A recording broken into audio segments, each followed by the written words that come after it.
ભરૂચ નગરપાલિકાની સામાન્ય સભા પાલિકાના સભાખંડમાં પ્રમુખ વિભૂતિભાઈ યાદવના અધ્યક્ષ સ્થાને મળી હતી। સભામાં રોડ પરના ખાડા, રખડતા ઢોર તેમજ ડમ્પિંગ સાઇટના મુદ્દે વિપક્ષે સભાનો માહોલ ગજવ્યો હતો।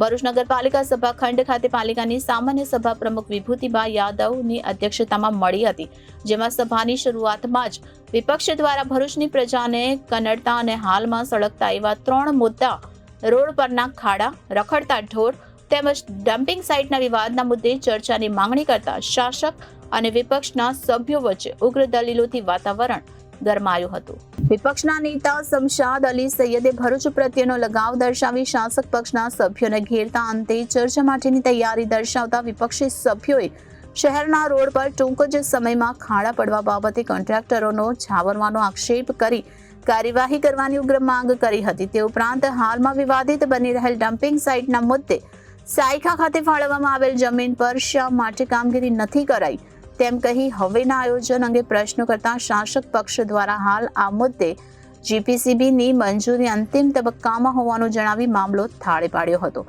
તો શહેરના રોડ પર રખડતા ઢોરોના મુદ્દે પાલિકાની કામગીરી માત્ર કોઈ બનાવ બને ત્યારે કરાતી હોવાના આક્ષેપ કરતા પ્રમુખે વરસાદના કારણે ઢોરોને પકડવાનું બંધ હતું, તે હવે પુનઃ ચાલુ કરાશે તેવી ખાતરી આપતા એજન્ડા પરની મુખ્ય ચર્ચા થઈ શકી હતી। વિપક્ષના નેતા શમશાદ અલી સૈયદે ભવ્ય ભરૂચને ભાજપના શાસકોએ ભાંગી નાખ્યું હોવાનો આક્ષેપ કરી ભાજપના ભના કારણે પ્રજાજનોને હાડમારી પડી રહી હોવાનું કહી શાસકો બચાવની સ્થિતિમાં આવી ગયા હોવાનું જણાવ્યું હતું।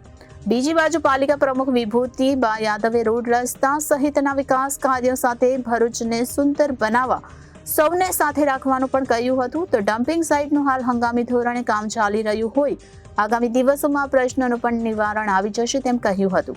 3.5 કલાકની મેરેથોન બની રહેલ ભરૂચ નગરપાલિકાની સામાન્ય સભામાં વિપક્ષના આક્રમણ સામે શાસક પક્ષની કોઈ તૈયારી ન હોવાનું લાગી રહ્યું હતું। આમ ભરૂચ નગરપાલિકાની સામાન્ય સભા પાલિકાના સભાખંડમાં પ્રમુખ વિભૂતિભાઈ યાદવના અધ્યક્ષ સ્થાને મળી હતી। સભામાં રોડ પરના ખાડા, રખડતા ઢોર તેમજ ડમ્પિંગ સાઇટના મુદ્દે વિપક્ષે સભાનો માહોલ ગજવ્યો હતો। તો ભરૂચ નગરપાલિકાના સભાખંડ ખાતે પાલિકાની સામાન્ય સભા પ્રમુખ વિભૂતિભાઈ યાદવની અધ્યક્ષતામાં મળી હતી। સભાની શરૂઆતમાં જ વિપક્ષ દ્વારા ભરૂચની પ્રજાને કનડતા અને હાલમાં સળગતા એવા 3 મુદ્દા રોડ પરના ખાડા, રખડતા ઢોર તેમજ ડમ્પિંગ સાઇટના વિવાદના મુદ્દે ચર્ચાની માંગણી કરતા શાસક અને વિપક્ષના સભ્યો વચ્ચે ઉગ્ર દલીલોથી વાતાવરણ ગરમાયું હતું। નમસ્કાર। આજરોજ ભરૂચ નગરપાલિકામાં સામાન્ય સભા યોજાઈ હતી। તેમાં અનેક મુદ્દાઓ પર ચર્ચા થઈ છે અને સામાન્ય સભા શાંતિપૂર્ણ પૂર્ણ થઈ છે અને વિકાસના કામોને અમે હજુ વધારે વિકાસ ભરૂચમાં કરીશું અને જલ્દીથી વિકાસ થાય અને આપણું ભરૂચ સુંદર ભરૂચ બને એ રીતના અમે પૂરો પ્રયત્ન કરીશું અને સર્વ સાથે મળીને વિકાસ કરીશું।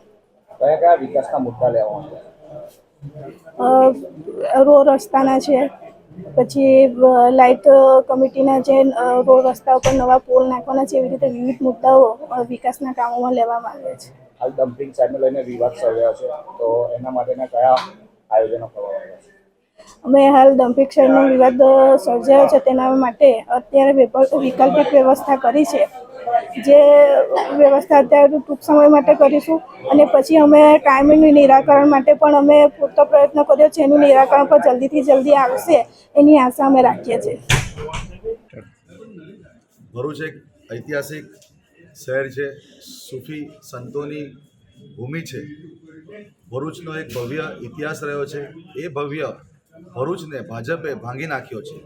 તમે જોઈ શકો છો કે છેલ્લા કેટલાક દિવસથી ભરૂચ શહેરની પ્રજાને રખડતા ઢોરોના પ્રશ્નના મુદ્દે, રોડ પર પડેલા ખાડાના મુદ્દે તેમજ ગંદકીના મુદ્દે ઝઝૂમી રહ્યા છે। ત્યારે આજરોજ વિપક્ષે સામાન્ય સભાના અંદર તમામ આ મુદ્દાના ઉપર શાસક પક્ષને કહી શકાય કે એમના જે 30 વર્ષનું શાસન છે ભારતીય જનતા પાર્ટીનું, એને ખુલ્લા પાડેલા છે અને આ 3 પ્રશ્નને જે વિપક્ષે રજૂઆત કરેલી છે કે રખડતા ઢોરનો પ્રશ્ન હોય, હાલમાં રોડ પર પડેલા ખાડાના પ્રશ્ન હોય કે ગંદકીનો ડમ્પિંગ સાઇટનો પ્રોબ્લેમ હોય, 3 મુદ્દાના અંદર ભાજપના ભના કારણે આ ભવાઈ થઈ છે। એ સત્ય છે. કેમ કે 3 મુદ્દાના અંદર ક્યાંક ને ક્યાંક ભાજપ સંકળાયેલું છે અને એના કારણે જ આજે ભરૂચની આ દશાની દિશા થયેલી છે. ઘણા બધા મુદ્દા હતા જે શાસક પક્ષને આજની સામાન્ય સભાના અંદર વિપક્ષે ચર્ચા કરેલા છે. ઘણા મુદ્દાના અંદર શાસક પક્ષ બેકફૂટ પર આવ્યું છે, પ્રશ્નના જવાબ આપવા નથી રહ્યું. ખુલાસો જે એમણે આપવો જોઈએ આ તમામ મુદ્દે ખુલાસો નથી આપ્યો એમણે.